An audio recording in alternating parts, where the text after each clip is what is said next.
All right. Peter has been talking to the churches in Galatia, and we'll be in 1 Peter chapter 5. And he's been going over what to do during suffering. And he's always talked about preparing them for suffering and all of those issues. And he comes to the conclusion of this letter. We need to remember what is actually going on. So this is a letter written by Peter to different churches in Galatia. And this letter is to be circulated between the churches. So it would be very similar to someone giving a sermon, but more than just a sermon, a very personal, directed sermon. We tend to have very impersonal sermons. So he's addressed the entire congregation. He's told them that there's suffering that's going to come, and the suffering does come. Very shortly after this, there is suffering that comes into that region. But now he directs his attention to the leaders of those churches and gives them some specific instructions on how they are supposed to conduct themselves. So in this, we're going to learn not just about those instructions, but we're also going to learn a lot about different denominations and where those denominations come from. So the first thing you read is the elders. This is the Greek word presbyteros, from which we get the English Presbyterian. So the Presbyterian church is modeled after this Greek word elder, okay, which is in English. Okay, which are among you I exhort, who am also an elder. Peter was also a presbyteros. He was also an elder, a witness of the suffering of Christ and a partaker of the glory that shall be revealed. Verse 2, feed. The word feed is the word for a shepherd. It is the idea of a feeding sheep. So I'll give you a little history of English words here. The word pastor, okay, P-A-S-T-O-R, is a derivative of the English word pasture, P-A-S-T-U-R-E. A pastor is someone who pastures. To pasture is to take sheep out to the field for them to eat. So the term pastor is literally one who feeds the sheep. That's what a pastor is. So the elders are commanded to pastor. Okay? Then you go on. He says, taking the oversight. The Greek word oversight is the word episkopos, from which we get the word episcopal. Okay? You've heard of the Presbyterian church, the Episcopal church. This can also be translated in other parts of the New Testament as bishop. Okay? So what you have is you have elders who are supposed to pastor while episkopos, while bishoping or taking oversight. And the word oversight here is kind of along the lines of a job site supervisor, someone who is just watching over, making sure everything's going the way it's supposed to do. Okay? Now, in this, you'll get a little bit of an understanding of the differences between denominations. So when you have a Presbyterian, what they are saying is this is a denomination where the governance is done by the elders. The way the church is run is you have a group of men who are known as the elders. From each church, there is what is known as the presbytery, and that is the elders from each local church get together, and this presbytery directs what the local church must do. Okay? So you have the presbytery, you have the congregation. The congregation has virtually no say. It is determined by the presbytery. That's the Presbyterian model. Okay? The episkopos adds another layer. So if you're an episcopal, which this form of church government is Roman Catholicism, it is the Episcopal Church, it is the Anglicans, the Methodists follow the Episcopal form of church government, and that is that over the presbytery, you have bishops. Okay? So if you have a church that has a bishop, more than likely it is an Episcopal form of church government. So that you have the bishop who then makes the decisions for the presbytery, who makes the decisions for the congregation. These are a top-down approach. Baptists are what is known as Congregationalist. Okay? And so used to, before we were called Baptist, you will read, if you read old books, they'll talk about the Congregational church in town. They'll talk about the Presbyterian church, they'll talk about the Episcopal church, and they'll talk about the Congregational church. Okay? What that means is in the Congregational church, the ultimate authority is bottom up. okay? And that is that through the individual priesthood of the believer, you have, as a Christian, as much access to God as I do. When Jesus died, the veil that kept people out from the Holy of Holies, only the high priest could go in. Okay? Only the high priest can go in the Holy of Holies. When Jesus dies, the veil is torn. Now, every Christian is a priest, and every Christian can go directly to God. They have direct access to God. Our model of church government as Baptist is based upon that principle of the individual priesthood of the believer. Okay? That being said, sometimes we get so congregational that we ignore what the Bible says about presbyteros and episkopos, and we act as if those things don't exist. Okay? And we only focus on the pastor, okay, the pastor role, when in reality, 1 Peter 5 shows that the elder and the pastor and the overseer are the same person. It is the exact same role. Episkopos and presbyteros and the word for shepherd are all used interchangeably to describe what I do. Okay? And we're going to look at that as we go through this. But what you have in a biblical, when this is what we are as Baptists, is we believe that you have the congregation, and out of the congregation you're going to have mature godly men who are then given an office of pastor or elder to take the oversight of the congregation. Now, sometimes you go, well, what about elders and all that? If you look back in history, Baptists have used the term bishop, elder, and pastor completely interchangeably. And so if you go back to the 1925 Baptist Faith and Message, which is 100 years old, it will speak about how one of the offices of the church is the office of pastor or elder. You go back to 1872 when this church was founded. This church was founded by 4 men who had the title of elder. That's who founded this church. Okay? Why? Because they understood that bishop, elder, pastor is the same role. So whenever you talk about having multiple elders in a church, sometimes people go, but we're Baptist. Okay, what's wrong with hiring another pastor? Oh, we're okay with multiple pastors. Well, it's the same thing. It's literally the same thing. Whether they're paid or voluntary, it's the same thing. It's a multiple pastor system. And what that does is it makes the congregation much stronger because you have more oversight, you have more shepherding, you have more people watching over the flock, but it also stops you from the tyrant. We've all seen someone who rises, and I am the pastor, I am the Lord's anointed, I have all the power.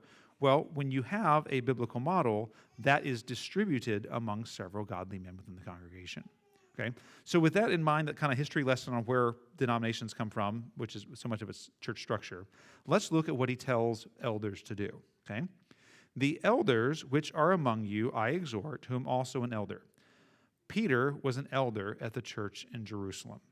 Okay? He was also an apostle, but you'll find that John did the same thing. He became an elder at Ephesus. Okay? What you would find is the apostles would preach the gospel, start churches. They would travel like Peter did. Peter went and preached to Cornelius and other places. But eventually, many of them settled down. Ironically, one of the only ones that we don't ever have a record of being an elder was Paul. We never have a record of him ever settling down and just pastoring one church. Peter was an elder at the church of Jerusalem. So after the church is established and after the churches in the surrounding area are strong and the apostles are going to establish other churches, he goes back to Jerusalem and just takes on the job of overseeing the flock that is in Jerusalem. Okay? So he's telling them, hey, what I'm telling you to do is the same thing that I do. He says he's also an elder and a witness of the suffering of Christ. He's not just an elder, he is an apostle. Okay? He is a direct eyewitness of Christ's resurrection. He also goes on and says that he is a partaker of the glory that shall be revealed. One of the things that has been going on in this book is he keeps telling them, hey, suffering's coming, but don't worry. Heaven's worth more than this. There's a glory to come. There's a glory to come. There's a glory to come. Peter is not telling them something that he himself is exempt from. Okay? One of the things I appreciated in high school is my coaches would do all of the physical training with us. So when we went and did cross country, my cross country coach would run with us in August in the Florida heat. He would run with us. Okay, my basketball coach wouldn't just stand there and blow a whistle and make us do push-ups or make us run. He would do all the wind sprints and everything with us. Peter is saying, guys, suffering's coming, but not just for y'all. I'm experiencing it too. And I am not just going to experience suffering alongside you. I'm going to experience the glory that comes after suffering with you. And this is important because sometimes what we have is we have a clergy-laity distinction where the clergy is this separate class of Christians and we just live different lives than all you people down there. No. What he's saying is, I may be an elder, I may be an apostle, but I'll be in the same prison cell as you, and I'll be in the same heaven as you. Okay? This is a very important thing. In fact, I'm of the opinion that the doctrine of the Nicolaitans in Revelation is this clergy-laity distinction. The word Nico is the word Nike. Okay? It means to conquer. Okay, that's what the Nike shoe is. It really literally means from Greek to conquer. And laity, that's literally what Nicolaitan is, the conquering of the laity. That there is a hierarchy within the church. I think that is wrong. And I think this passage very clearly shows that. That though I may be a pastor, what I really am is just a Christian.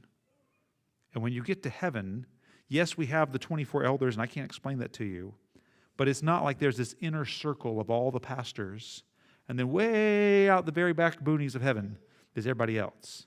It's not the way it is. He says, you know what? I'm going to partake in the same suffering. In many respects, Peter suffers more than the people of Galatia, but we're all going to receive the same glory. Notice the next thing he says, okay? Feed the flock of God. One of the primary responsibilities of a pastor or an elder is to ensure that the people of God are fed God's word. That is the primary responsibility. Okay, again, the word pastor comes from the word pasture, to feed. Okay, that is the number one thing that I am responsible for, is to ensure that you are fed spiritually every single week. And that's not just a Sunday morning thing. That can also be through counseling throughout the week, to make sure through private conversations on the back steps, whatever it is, my job is to ensure that you are fed the Word of God. Okay? The next thing he says, taking the oversight thereof. Okay? When you think of a pastor, or a pasture, a shepherd, and he's on the hillside and he's got the sheep, what is his job? Well, yes, he's got feeding times, and yes, he's got to get the sheep out to pasture, and yes, he's got to make sure they have water and all those things. But generally speaking, the majority of his time is spent just watching the sheep, seeing if any of them are going astray, see if there's any that are sick, seeing if there's wolves, seeing if there's any that are lagging behind. That's just his job. This is a substantial amount of my job, is just watching over the flock. So when somebody misses a week, a lot of times I don't say anything, but they start missing 2-3 Sundays.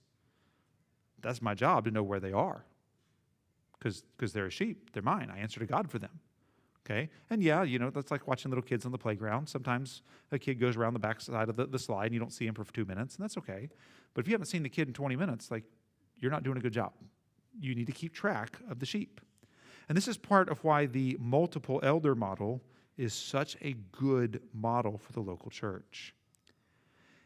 If you were to take a shepherd, and let's say let's let me give you 1,000 acres, and let's just start giving you sheep. How many of y'all can watch 1, 2, 3, 4, 5, 10, 50, 100, 200? At some point in time, the number of sheep that you are able to keep track of without losing one, you reach your limit. That just happens. Okay? So this has been studied. This has been studied by church people and pastors for literally hundreds of years. And the number that has been largely agreed upon is that the average pastor or elder can oversee 120 sheep. They may, for short periods of time, be able to oversee upwards of 200, but they'll get burnt out really fast. But generally speaking, every 100, 120 people in your church, you need to have at least one other pastor.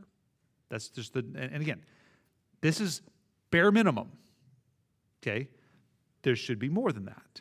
So when you start looking at our congregation, I don't remember the exact numbers, I have them written down, but around, in a given month, about 260 people attend our church in a given month, okay?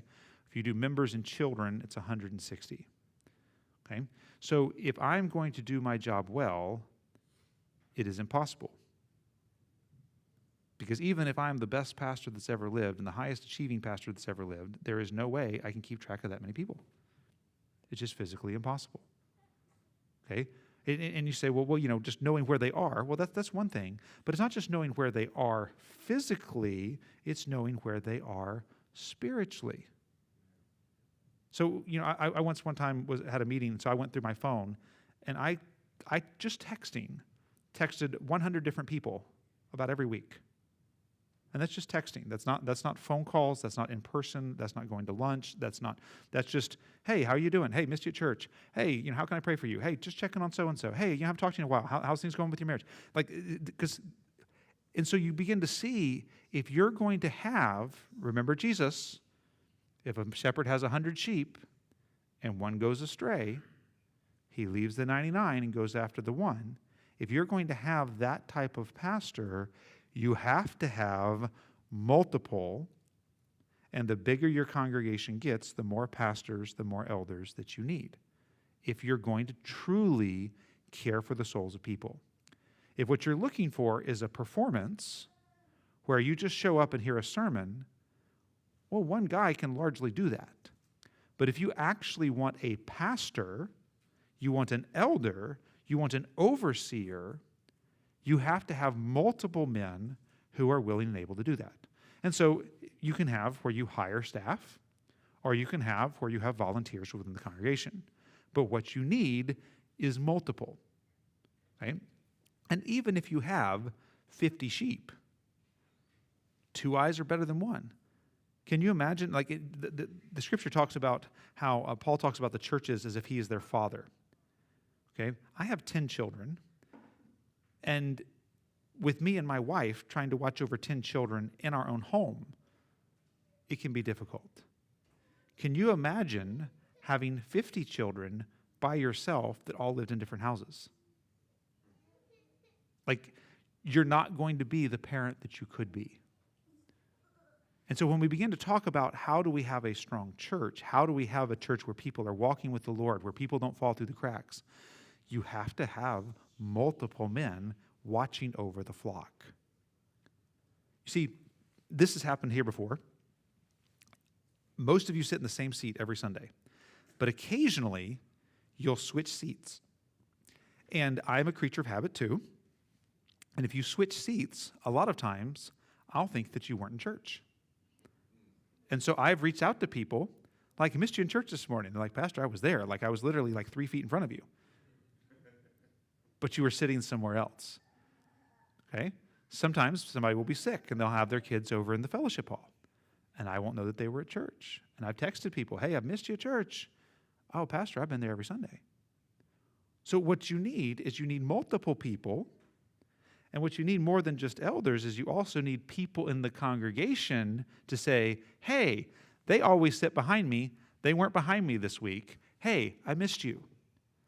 But you see, what you need if you're going to have a healthy flock, okay, to protect the flock, especially if you have wolves in sheep's clothing, okay, those of you who've had lots of kids, you understand this. You like go to wild adventures, like 1, 2, 3, 4, 5, 6, 7, 8, 9, 10. Okay. Then 5 minutes, like 1, 2, 3, 4, 5, 6, 7, 8, 9, 10. Like you're just constantly counting how many there are. Well, what do you do when you have wolves coming in that look like sheep? And you have 150 sheep. 1, 2, 3, 4, 5, 6, 7, 8. Did I count right, or did I miss one? Did I add one? And so what happens is wolves come into the congregation. How do you prevent this? The more eyes you have on the sheep, the safer the congregation is. So this is why the plurality of elders is what it's called. Okay, multiple pastor model is the most biblical and the wisest model for the church. Okay, because we're supposed to take oversight. We're supposed to watch over the flock to know where everybody's at spiritually. Notice the next one, not by constraint. You don't want someone who is a pastor because they have to be. You don't want someone that is visiting you in the hospital because they have to. You don't want someone that's doing marriage counseling because they have to. They don't want someone, when you call and you say, Pastor, I'm really struggling right now. I guess if I want to get paid, I have to talk to you. You don't want that. You want men who actually care for the sheep. Men who actually love the people. I did a funeral this past week, and they were like, well, how much do we owe you? And I'm like, I got to preach the gospel to strangers on my day off. I would pay you. I didn't tell them this, but I would pay you to do it. If you were going to get all your closest family friends together and give me 7 minutes to tell you about Jesus, you don't owe me a thing. But there are people who they do it as a job. It's constraint. I do it because I have to. I do it because it's expected of me. No, what you want is elders who do it because they love God and they love his people. Not by constraint, okay? But willingly, okay? They want to help you. They want to care for you. They want to listen to your problems. They want to have the conversation with you. They want to make the time for you. That's what you want. Is elders who love the people, who want to get to know the people, who want to be around them. Okay? I am about as introverted as you can possibly be as a human being. Okay? And every time I tell people that, no one believes me, but I am extremely introverted. But I love God and I love his people. So I make an effort to spend time with people. I constantly have people in my home. Not because that's the way I'm wired, but because I want to care for people's souls. I'm not living for myself. When I became a Christian, I died. It's not my life anymore. It's not my time anymore. It's not my home anymore. And so I want to love the people of God. I want to help the people of God. Okay? The next thing that you're looking for and that we must keep in mind, not for filthy lucre, okay? It's throughout the history of the church, there is an ebb and a flow of salaries, okay? So if you were to go back to, say, Martin Luther's day, being a cardinal was extremely lucrative. Being a parish priest was extremely lucrative. And so you'll read of people who wanted their children to go into the ministry. Why? Because it was an easy job that paid really, really well. Okay? Well, there's also been times in history where it is an extremely difficult job that pays nothing. And so when I'll teach you a little bit of Greek here and also English. When Jesus says, in my Father's house are many mansions, we think Biltmore Estates, okay? The word mansion comes from the word manse. And the manse was where the preacher lived. And literally a manse was a lean-to on the side of the church building. Because that's what the pastors lived in. So when you read, in my Father's house are many mansions, that's an old English word basically saying dwelling places attached to the Father's house. Okay? So when you look at it, that word, manse, is like pastorium. And so you have churches over the years who've provided well for their pastors and in ebbs and flows. So then you have where some pastors, even today, you will find so-called celebrity pastors that are multimillionaires and get paid insane amounts of money, and it's completely ungodly, and it's completely wrong, and it's fleecing the flock, and it's ridiculous. And then you turn around and you'll have some other faithful pastor who gets the equivalent of $3 an hour. for all the labor that he does. And that's wrong too. Okay? But what he's saying is, why do you enter the ministry? Why do you become an elder? Why do you become a pastor? It is not because of what they pay you. Okay? Now, does that mean the church has no obligation? No, the church does have an obligation. The church should take very good care of their pastors. Okay? They should. And the church here takes very good care of me. That being said, if I am only doing it for the money, then I'm not qualified. You do it out of a love for God. You do it out of a love for his people. The next thing he says, but of a ready mind. It's not just that you're willing to do it, but that you have an eagerness to do it. There are many people who are willing to do something if nobody else will. Okay? I'm a germaphobe neat freak, and I worked construction. And if you know anything about being a germaphobe neat freak and working construction, they don't work very well. So guys would literally urinate in bottles and leave them without caps on all over the job site. And so you'd bump them and urine goes everywhere. Like the construction workers are nasty. Okay? They're nasty people. And there was a time when we had a lot of rain in Jacksonville. And so we were building Fleming Island High School, which is a swamp. And so Fleming Island's a swamp. And so all of the garbage on the trash site had gone in, clogged up one of the drains. And it was just muck and mud starting to go up to almost flood the buildings, all of those type of things. Well, somebody has to go unclog the drain with all of the garbage and all the floating bottles with who knows what's in it. It ain't Gatorade floating around. Somebody's got to go in there. And there's no showers on the job site or anything like that. Okay? Well, that's one of those jobs where you're like, okay, got a number behind my back. Draw straws. But when it comes to the ministry, it's not, I drew the short stick. It's not that at all. It's, you know what? This is what I want to do. Hey, Kaya, this is what I want to do for the glory of God and the advancement of his kingdom. So when you look at it, when you say, I want someone that serves as an elder, I want someone to serve as a pastor, you got someone that's willing to do it and eager to do it. Because, guys, I'll be honest with you, there's a lot of things in my job that are not fun. There's a lot of things that are not fun at all. And there's a lot of times when it's like, man, it'd be easy to pass this off to someone else. But then it's like, no, it's my sheep. It's my kid. And I think sometimes as parents, you look at certain things that your children are doing and you're like, oh, please don't. But you know what? At the end of the day, they're your kid and you do it. Parents have done some nasty things for kids, okay? If you haven't had kids, you'll understand one day when they puke all over themselves and poop all over themselves and all those type of things, you will do some nasty things that you never thought you would do for another human being. But that's your responsibility. If you have a man who is not willing and eager to jump into the mess that is other people's lives because he loves them, you don't want him to serve as an elder. You have to have someone that is willing to jump into the mess that we make of our lives.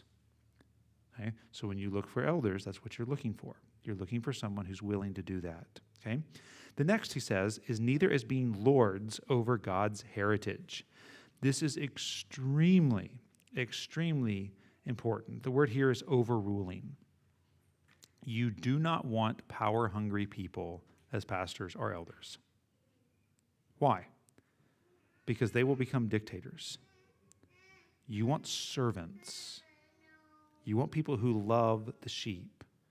There are a lot of people who want to be pastors or elders simply so they can have their way in church.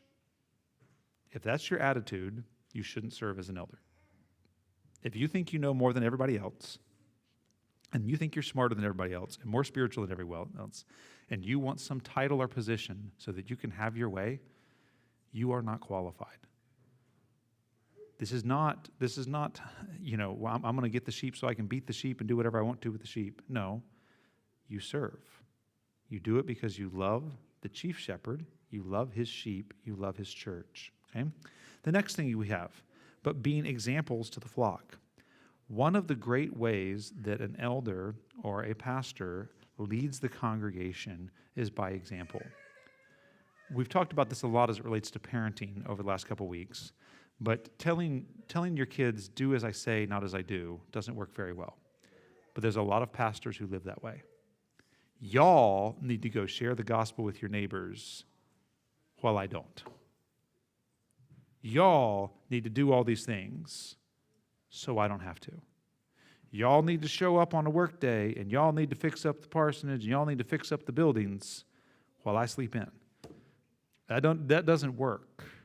That doesn't fly. One of the things that you see with Jesus' discipleship model is he led by example, and it was just, hey, come follow me, come follow me, come follow me. Come watch, see the way I live my life, learn from me, do as I do. That is part of being a pastor or an elder. Let me just put it this way. If you're thinking of someone to be an elder of our church, would you want your son to turn out like him? If the answer is no, then you don't want him to serve as an elder. If you would be frustrated that your son turned out that way, or if your daughter married a man like him, then he's not being an example. What you want is the type of person that you say, if my son turned out like him, I'd be pretty happy. If my daughter married a man like him, I'd be pretty happy. You have to be very careful in who turns out to be an elder. Because what you're telling your children is, this is the example of godliness that I want you to look up to. Okay? So we want people who are an example to the flock. And then the last part in verse 4, he says, when the chief shepherd will appear, you'll receive a crown of glory that fades not away. I know it's kind of tongue-in-cheek, but the best part of being a pastor is the retirement plan is out of this world. And that's it. I mean, there's other good things about being a pastor, but that's literally it, is that one day I will get my reward. Most of the time, it's not today. And that's just part of it, is you live for eternity. You don't live for what you're going to have now. Okay? I've told people many times before, nobody in their right mind will do what a pastor does for what a pastor gets paid. Nobody in their right mind. Unless they have a glimpse of what heaven will be like. In which case, no one in their right mind wouldn't do it. And what he's telling them is, you know what? And I know this as a pastor. There are days that I have the best job in the world. And there are days that my job is horrible. Absolutely horrible. You get to see the worst humanity has to offer, and you have to jump in the middle of it. And you know what happens? Somewhere around 80 to 90% of all pastors quit. Like, it is absolutely staggering, the number of pastors. I don't know if you're aware of this. We're in a national pastor shortage. Like, there are not enough pastors for all the churches right now. Why? Because it can be very discouraging. It can be very discouraging. It can be very difficult. But here's the thing. Peter tells us, and though you may not ever serve as a pastor and elder, the same applies to you. Don't look at the circumstances you're in right now. Look to the day when you stand before God. It is so easy to see a wayward child and go, oh my goodness, why am I even doing this? You're not doing it for today. You're doing it for 40 years from now. You're doing it for the day that you stand before the Lord.